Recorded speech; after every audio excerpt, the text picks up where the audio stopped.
تاریخ کے اوراق میں کچھ کہانیاں ایسی ہوتی ہیں جنہیں صرف پڑھا نہیں جاتا، انہیں محسوس کیا جاتا ہے۔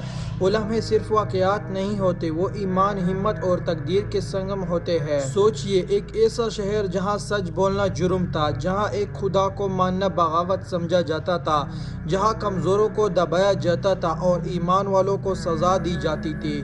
یہ تھا مکہ۔ اسلام کے ابتدائی دن مسلمان کم تھے، وسائل کم تھے اور مخالف طاقتور تھے، اور ان کے پاس وسائل بھی زیادہ تھے۔ وہ چھپ کر عبادت کیا کرتے تھے، خاموشی سے ملتے تھے اور ہر لمحہ خطرے کے سائے میں رہتے تھے۔ لیکن تقدیر ایک تبدیلی لا رہی تھی۔ اس شہر میں ایک شخصیت تھی، طاقت کی علامت، جرأت کی پہچان اور فیصلے میں سخت۔ وہ تھا عمر بن خطاب رضی اللہ عنہ۔ لوگ ان کے رائے کو اہمیت دیتے تھے، ان کی موجودگی احترام اور خوف دونوں پیدا کرتی تھی۔ وہ مضبوط تھے، بہادر تھے اور اپنے یقین پر قائم رہنے والے تھے۔ اور ایک دن ایسا بھی تھا جب وہ اسلام کے مخالف تھے، مگر ہدایت جب دل میں اتری تو انسان بدل جاتا ہے، اور وہی ہوا۔ ہم نے جو پچھلی ویڈیو میں ایکسپلین کیا تھا، اسلام قبول کرنے کے بعد وہ پہلے جیسے نہ رہے۔ دل میں یقین تھا، سوچ میں وضاحت تھی اور ایک نئی ذمہ داری کا احساس تھا۔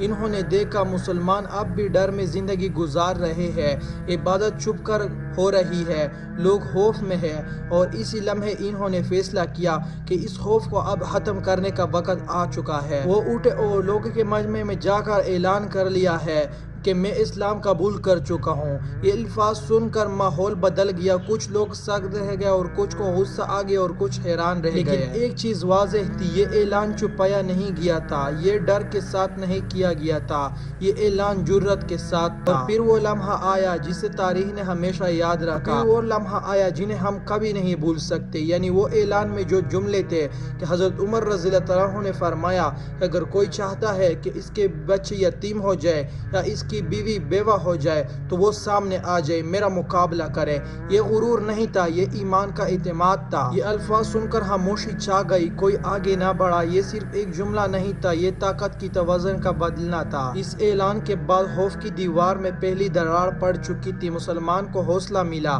امید پیدا ہوئی اور ایک نئی طاقت کا احساس ہوا۔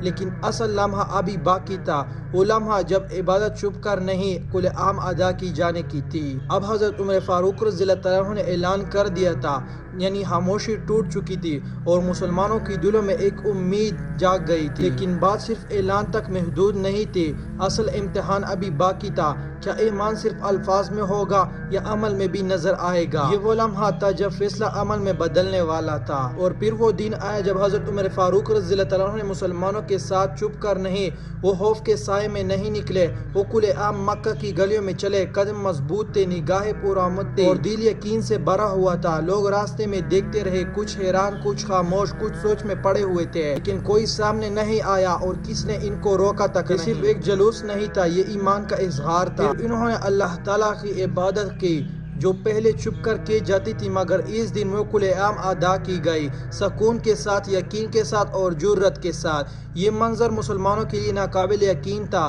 انہیں محسوس ہوا کہ خوف کے بادل ہٹ چکے ہیں اور امید کی روشنی ظاہر ہو رہی ہے۔ یہ لمحہ صرف عبادت کی نہیں تھا، یہ آزادی کا احساس تھا۔ اس واقعے نے ماحول بدل دیا، مسلمانوں کو اعتماد ملا، حوصلہ بڑھا اور ایک نئی طاقت پیدا ہوئی۔ یہ ثابت ہوا کہ ایک مضبوط قدم سینکڑوں دلوں کی طاقت دے سکتا ہے، اور یہی وجہ تھی کہ یہ واقعہ تاریخ میں جرأت کی علامت بن گیا۔ یہ واقعہ ہمیں سکھاتا ہے، یہ سکھاتا ہے کہ ایمان انسان کو خوف سے آزاد کرتا ہے، یہ سکھاتا ہے کہ حق پر کھڑے ہونے کے لیے کبھی کبھی ایک شخص ہی کافی ہوتا ہے، یہ سکھاتا ہے کہ ہمت صرف طاقت میں نہیں بلکہ یقین میں ہوتی ہے۔ حضرت عمر رضی اللہ عنہ کی زندگی صرف ایک واقعہ نہیں تھی، وہ ایک مثال تھی، ایک مثال جرأت کی، ایک مثال قیادت کی، اور ایک مثال اس یقین کی کہ جب دل میں سچ ہو تو راستے خود بن جاتے ہیں۔ اور شاید یہی وجہ ہے کہ تاریخ ایسے لوگوں کو نہیں بلاتی جو خوف کے زمانے میں ہمت بن کر کھڑے ہوئے۔